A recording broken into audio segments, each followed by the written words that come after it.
E que narrativas, que linhas de atuação você acha que a esquerda deve se focar, deve priorizar para dialogar com a juventude sobre essa nova possibilidade, sobre essa outra possibilidade de mundo, né? Considerando que hoje a gente vive um estreitamento de horizontes, assim, até pelo tempo das pessoas, pela maneira como não se apresentam outras possibilidades, mas com que táticas, assim, você acha que a gente consegue dialogar com a juventude, com as novas gerações sobre essas possibilidades?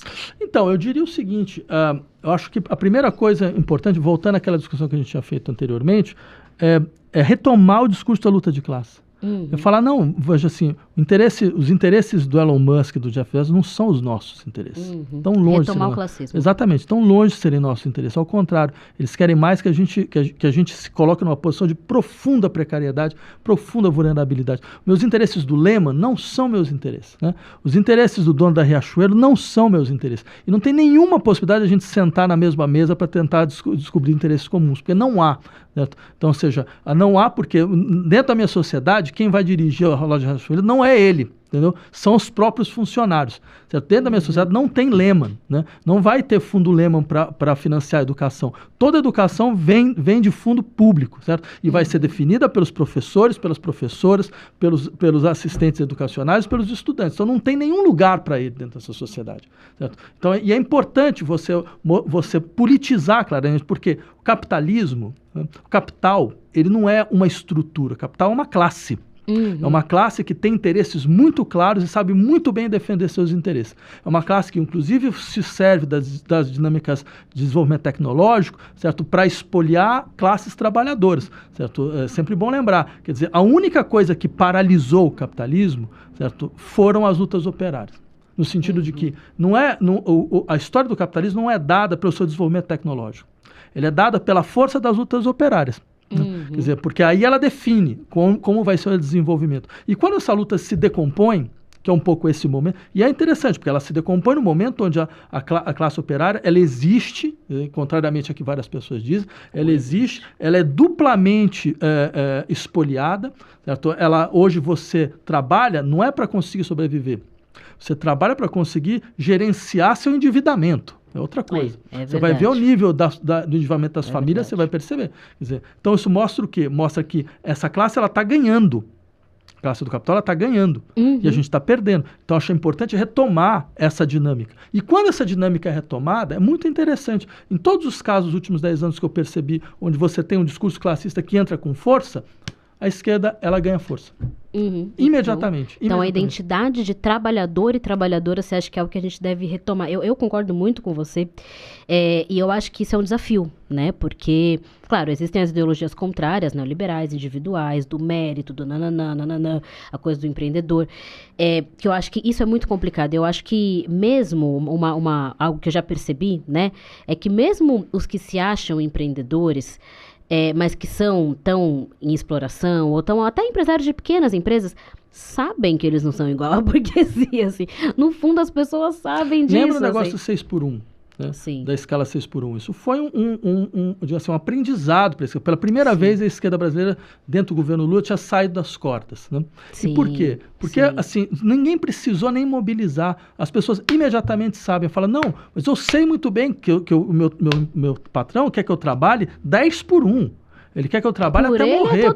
Por ele eu morro na empresa, entendeu? E depois coloca alguém no lugar. Eu sei muito bem. Então, isso é um dado muito interessante, porque isso mostrou, então se essa é a questão, então por que o nosso debate é a escala 6x1?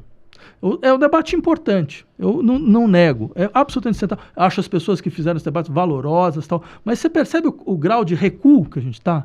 Não era nem uma coisa, não, eu quero uma jornada de 35 horas semanais. Não, é uma escala, limitar para uma escala 6x1. Eu entendo a situação atual, mas isso acho que demonstra muito claramente onde nós estamos e como nós deixamos chegar até aqui. Né? Quer dizer, como a gente foi deixando chegar. Porque, veja, mais uma vez, força popular para estar junto com a gente, tem. A gente viu muito claramente. Se o governo federal tivesse comprado a pauta para valer mesmo, você pode ter certeza, hoje a gente não ia estar preocupado com as pessoas de extrema-direita que estão fazendo mobilização, porque você ia ter mobilização na rua toda hora, certo? De pessoas da classe trabalhadora que estão falando, não, mas eu não quero trabalhar tanto assim, eu quero ter tempo para os meus filhos, quero ter tempo para poder desenvolver. E era uma pauta que teve uma pesquisa, né, que colocou que 70% da população era a favor dessa pauta. 70% é um número muito alto. E assim, inclui bolsonarista, gente que votou no Tarcísio. É óbvio, assim, existe essa intersecção. Eu acho que é isso que a gente tem que... Eu concordo muito com você. E é um desafio, porque eu acho que existe também uma multiplicação muito forte de identidades que eu acho que são fundamentais, né? Eu, como uma mulher negra, eu entendo que, para muitas pessoas como eu, o entendimento de ser classe trabalhadora vem a partir de experiências de opressão direta, né? Então, do racismo, ou do machismo, ou da LGBTfobia, que é algo, às vezes, mais uma violência pessoa a pessoa, algo mais direto do que o sistema, né, que te faz trabalhar 6 dias ou mais por semana, né? Então, como que a gente também conjuga nessas identidades que tem a ver com pilares que o capital utiliza para explorar mais, acirrar a exploração e expropriação sobre a classe trabalhadora, principalmente quando é racializada, enfim, como que a gente conjuga tudo isso, né, e consegue colocar um sentido comum, sem retirar singularidades, mas consegue trazer um sentido comum nessa perspectiva de classe trabalhadora, né? E eu falo a questão racial porque eu acho que ela está no centro de muita coisa, né? O que o Trump está fazendo agora, né? É uma guerra racial, assim, é claro, é uma guerra contra a classe trabalhadora, mas sob o elemento de supremacismo branco, assim, né? A maneira como está contando contra os latinos, contra os imigrantes no geral. A situação de Israel também, né? Um etno-estado que está utilizando a questão racial, étnica, enfim, como se queira chamar, para desumanizar uma parte inteira das pessoas e roubar suas terras, assim. Então, eu acho que o racismo está mais em moda entre a burguesia como uma ferramenta muito poderosa. Sim. Então, como que a gente conjuga isso? Não, então, eu acho insistindo no seguinte, nunca existiria capitalismo se não tivesse racialização. Exato. Sim, os dois processos são completamente vinculados. Mas a raça começou com... A guerra de raças começou com o capitalismo.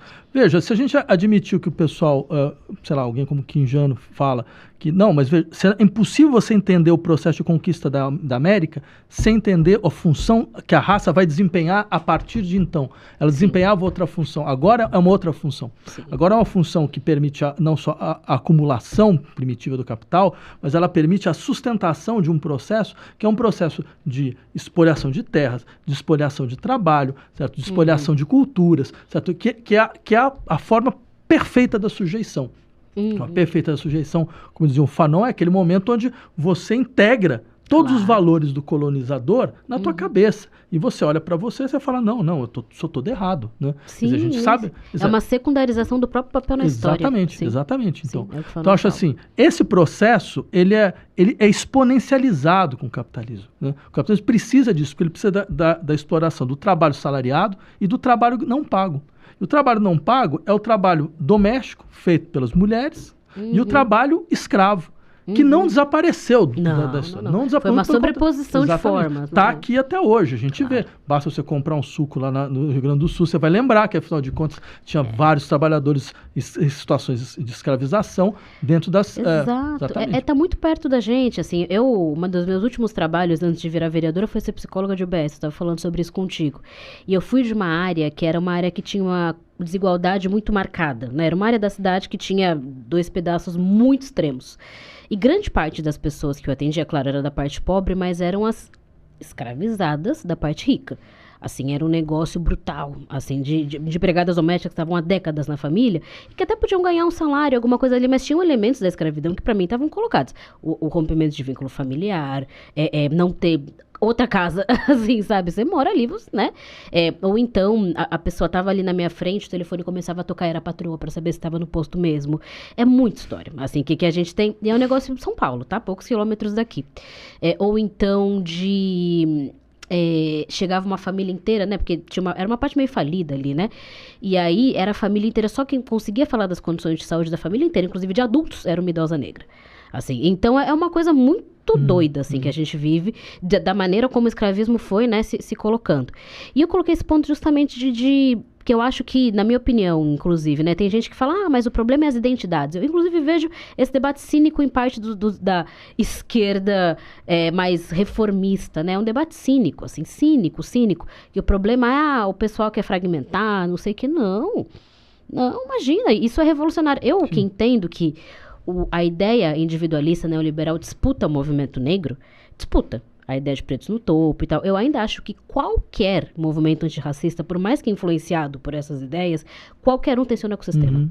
Qualquer um. Assim, por essência, tem um papel progressista. Claro, assim. eu entendo a tua colocação. Eu diria o seguinte, eu, por exemplo, nunca gostei do uso de identitarismo nesse contexto. Eu sempre insisti que era um uso equivocado. Primeiro porque identitarismo é um risco que toca toda e qualquer luta social. Toda e qualquer luta social.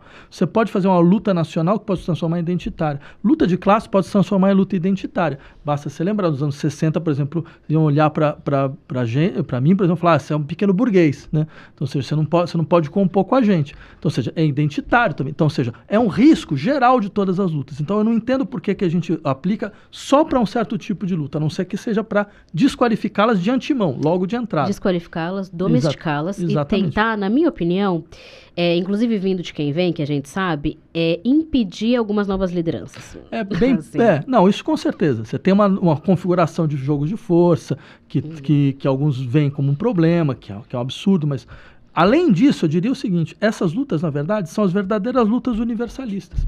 Elas não são identitárias, elas são universalistas. Elas estão dizendo assim, universal ainda não existe. Enquanto você tiver marcadores de violência de gênero, de raça, certo? De orientação sexual, tal como a gente vê, não vai ter nunca universalidade. Então, a primeira condição para a universalidade acontecer é que esses marcadores de violência se quebrem, que eles sejam quebrados. Né? Claro. Agora, é claro, faz parte do capitalismo vampirizar as lutas sociais. Claro. Isso é um clássico. Isso tem em todo lugar. De 68 para cá, a sobrevivência do capitalismo é vampirizando lutas sociais.